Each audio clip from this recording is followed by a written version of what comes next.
धातु काम। धातु काम अर्थात सोना, चांदी, तांबा, पीतल, इन सभी के ऊपर जो काम किया जाता है। धातु विद्या भी भारत की प्राचीन विद्या है। पाषाण युग के बाद, पाषाण युग अर्थात पत्थर का जब उपयोग किया जाता था, पत्थर के औजार बनाए जाते थे।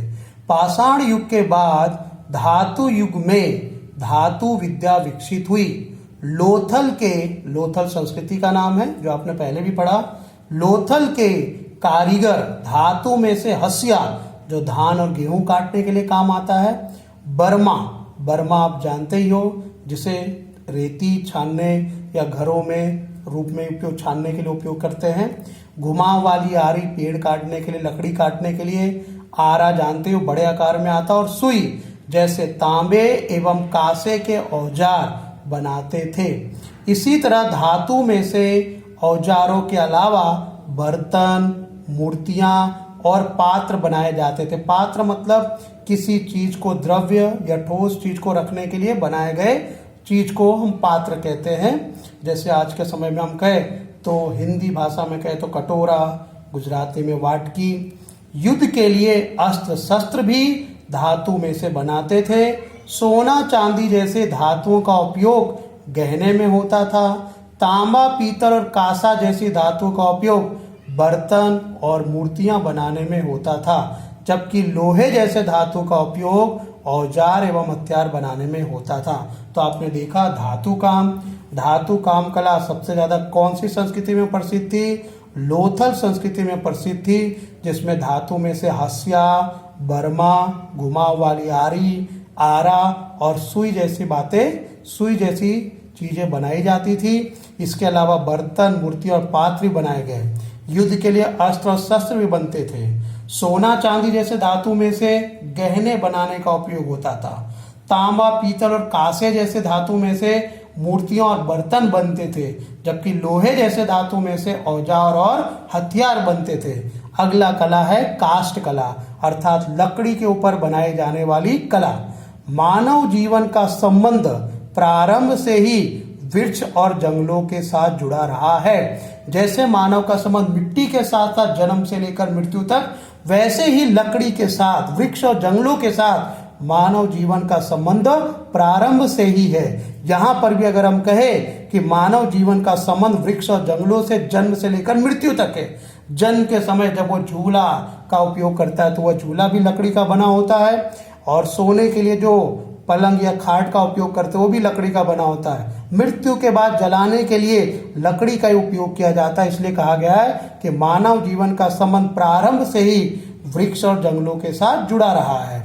शुरुआत में लकड़ी का उपयोग मात्र ईंधन के रूप में उपयोग होता था, लेकिन धीरे धीरे औजारों, भवनों और मकानों के निर्माण में लकड़ी का उपयोग होने लगा। उसके बाद लकड़ी की मूर्तियां, बालकों के लिए खिलौने, गोखा यानी अलमारी, खम्भे, खिड़की, दरवाजे, अटारी, सिंहासन, कुर्सी, जाली आदि बनाने के लिए काष्ठ कला, नक्काशी का विकास होता रहा। गुजरात में संखेड़ा विस्तार फर्नीचर और लकड़ी का झूला के लिए प्रसिद्ध है, जबकि ईडर प्रदेश खिलौने के लिए प्रसिद्ध है। अगली कला जड़ाऊ काम कला। जड़ाऊ काम कला अलंकारों में किया जाता है, जो सोना चांदी के अलंकार होते हैं। चलिए, अलंकार और जड़ाऊ काम की कला भारत की प्राचीन कला है, तो आपको विकल्प में पूछा जाएगा भारत की प्राचीन कला का नाम बताइए। जड़ाऊ काम यह किस पे होता है? हीरा, मोती, माणिक जैसे अलंकारों का उपयोग किया जाता है, मोतियों का उपयोग किया जाता है। इन कीमती रत्नों का उपयोग गले का हार, बाजूबंद, कड़ा, बाजूबंद आप जानते होंगे कि भुजाओं के ऊपर पहना जाता है। कड़ा भी जानते हो, कलाई में पहना जाता है, ठीक है, हाथ में उपयोग करते हैं। मुकुट सिर के ऊपर। माथ बेंदी, जिसे टीका भी कहते हैं, जो कन्या स्त्रियां उपयोग करती है। अंगूठी जानते ही आप लोग, उंगलियों में उपयोग किया जाता है। नथनी, जो नाक में पहना जाता है, आदि में जड़कर पहनते थे। राजस्थान का बीकानेर गहने के जड़ाऊ काम के लिए प्रसिद्ध है। अगला अकीक काम। अकीक भारत की कई नदियों के घाटी प्रदेश से मिलने वाला एक कीमती पत्थर है जिसमें अकीक, चकमक और अर्ध पारदर्शक सुंदर लाल पत्थर जिसे हम कार्नियल के नाम से जानते हैं मुख्य है। सिलिका मिश्रित नीले या सफेद रंग के पत्थरों को अकीक कहते हैं। सिलिका मिश्रित नीले या सफेद रंग के पत्थरों को अकीक कहते हैं। गुजरात में सूरत, खंभात, अहमदाबाद, राणपुर जैसे क्षेत्रों में अलग अलग आकार के भिन्न भिन्न प्रकार के अकीक के पत्थर मिलते हैं। अकीक के पत्थरों को अलंकारों में जड़ाऊ काम के लिए खंभात भेजा जाता है। खंभात के कारीगर अकीक के पत्थरों को तराश कर उन्हें विविध अलंकारों में जड़ाऊ योग्य बनाते हैं अथवा अकीक के पत्थरों की माला या मणका तैयार करते हैं। अगला कला का नाम है, अगली कला चित्रकला, जो आपको टिप्पणी के रूप में भी पूछा जाएगा। ठीक है, तो शुरुआत करते हैं। चित्रकला।